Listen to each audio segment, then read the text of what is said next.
we are talking about the three topics: firm products, firm cost, and firm revenues. Lecture number 55. When a firm produces an output in the form of goods and services, it has to face three problems.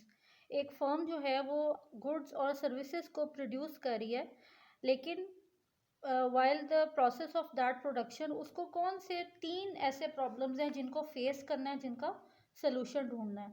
तो हमारे पास जो आज का topic है वो है firm के product के रिलेटेड. फर्म की कॉस्ट, जो प्रोडक्ट वो बना रही है उस पर कॉस्ट क्या आ रही है, और फिर फर्म के रेवेन्यूज़ कितने जो हैं वो गेन हो रहे हैं उसके ऊपर.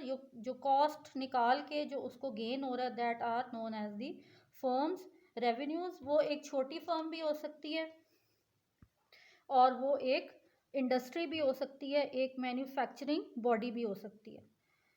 So the question arises, when a firm produces an output in the form of goods and services, it has to face these three problems. और पहली प्रॉब्लम क्या है? What should be the quantity of output to be produced? कितनी quantity में output को produce करना चाहिए. Second question, what will be the cost of production. एक तो हमारे पास कितना क्वांटिटी ऑफ आउटपुट है, कितना आउटपुट प्रोड्यूस होना चाहिए, फिर उसके ऊपर कॉस्ट ऑफ प्रोडक्शन कितनी बेयर करनी पड़ेगी फर्म को. And then when an output is produced at a certain cost of production, how much will be the revenue, कितना रेवेन्यू जो है उसके ऊपर गेन होगा. और रेवेन्यू को कैसे कैलकुलेट किया जाता है, कॉस्ट ऑफ प्रोडक्शन को कैसे कैलकुलेट किया जाता है. सो here we are discussing the first type, we are discussing the first problem. What is firm's product? What should be the quantity of output that is to be produced? Quantity of output firm की कितनी होनी चाहिए. तो there are three different aspects of firm product. firm product जो है वो तीन तरह के होते हैं.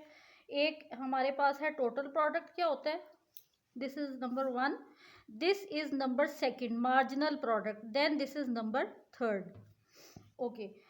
थ्री एस्पेक्ट्स हैं हमारे पास फर्म के प्रोडक्ट के. एक तो उसका टोटल प्रोडक्ट क्या चीज़ है, फिर उसका मार्जिनल प्रोडक्ट क्या है, और उसका एवरेज प्रोडक्ट क्या है. If we talk about the total product of a firm, तो ये वो चीज़ होती है कि it is the quantity of output. quantity of output which is produced by the combination of four factors of production.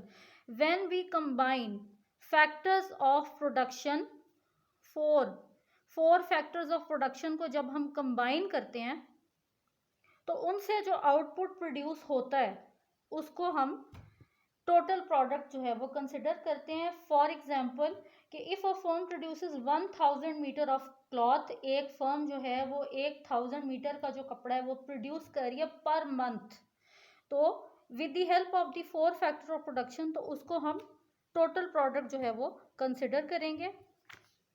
This is as simple. Okay, then we will talk about what is the marginal product. Marginal product ये होता है कि a change in total product. आपका total product उसमें change आया है, लेकिन किस तरह? With the addition of the variable factor. आपका वेरिएबल फैक्टर यहाँ पे क्या है? आपका लेबर भी हो सकता है, प्लस आपका जो है वो मशीनरी हो सकती है. तो लेबर भी आपका वेरिएबल फैक्टर कंसिडर किया जाता है, और मशीनरी भी वेरिएबल इसलिए क्योंकि दोनों जो हैं वो एक जगह से दूसरी जगह मूव कर सकते हैं, तो उनको हम वेरिएबल फैक्टर ऑफ प्रोडक्शन कहेंगे. तो मार्जिनल प्रोडक्ट क्या चीज़ है? Change in total production with the addition of variable factor. For example 10 labours जो थे, they were producing 1000 metres of cloth per month. पूरा एक जो है इसका एक प्रोसीजर है. पर मंथ जो है वो 1000 मीटर ऑफ क्लॉथ जो है वो 10 लेबर्स हमारे प्रोड्यूस करे थे. अब हम लोगों ने एक और लेबर प्लस 1, एक और लेबर जो है उसका एडिशन किया है, तो अब कितना कपड़ा प्रोड्यूस हो रहा है per month? He is producing with the help of these 10 labours. अब जो कपड़ा प्रोड्यूस हो रहा है एक मंथ में वो हो रहा है 1000 के बजाय 1050. 50। तो 1 लेबर कितना प्रोड्यूस कर रहा है? Extra 50 metres of cloth.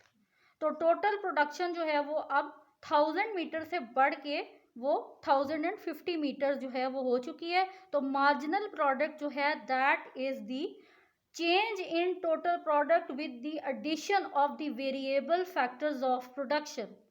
उनके एडिशन से जो हमारे पास एक्स्ट्रा प्रोडक्शन हो रही है उसको हम मार्जिनल प्रोडक्ट कंसिडर करेंगे। Then at the last is average product. Average product क्या होता है? Total product that is divided by the all the units of variable factor। variable factors किस तरह जो है वो प्रोडक्शन कर रहे हैं। For example total product that is divided by the units of variable factor, this determines the average product per unit. Per unit के हिसाब से कितना कपड़ा प्रोड्यूस किया जा रहा है। फॉर एग्जाम्पल के 10 लेबर्स जो हैं 10 लेबर्स वो कितना कपड़ा प्रोड्यूस करें? 1000। तो total product divided by units of variable factors these are producing 100 metre per person, यानी कि एक लेबर 100 मीटर कपड़ा जो है वो प्रोड्यूस कर रहा है। तो ये हमारी एवरेज प्रोडक्ट कंसिडर होगा। I hope you have understood these concept, these are very important. ये क्वेश्चन नंबर 1 का भी आंसर है और हमारा जो पॉइंट नंबर 1 है फर्म प्रोडक्ट, ये उसका भी आंसर है। कि इसके अंदर हमारे पास 3 एस्पेक्ट्स हैं, टोटल प्रोडक्ट, एवरेज प्रोडक्ट और मार्जिनल प्रोडक्ट। अब जो नेक्स्ट टॉपिक होगा हमारा वो होगा फर्म कॉस्ट। उसमें भी टोटल कॉस्ट आएगी, एवरेज कॉस्ट आएगी, मार्जिनल कॉस्ट आएगी। तो वो हम जो है वो साइड बाय साइड 1 बाय 1 उसको डिटेल में स्टडी करेंगे। फॉर्मूलाज ऐसे ही हैं उसके भी। तो if you have any question related to this topic, ये आज शॉर्ट टॉपिक इसलिए किया गया है ताकि इसको सही तरह से जो है आप समझ सकें, क्योंकि जो पीछे था वो जर्नल एक थ्योरी थी, यहाँ पे जो है थोड़ा सा टेक्निकल है। So I hope you have understood today's topic. If you have any question you can ask in the comment section. Thank you and अल्लाह हाफिज़।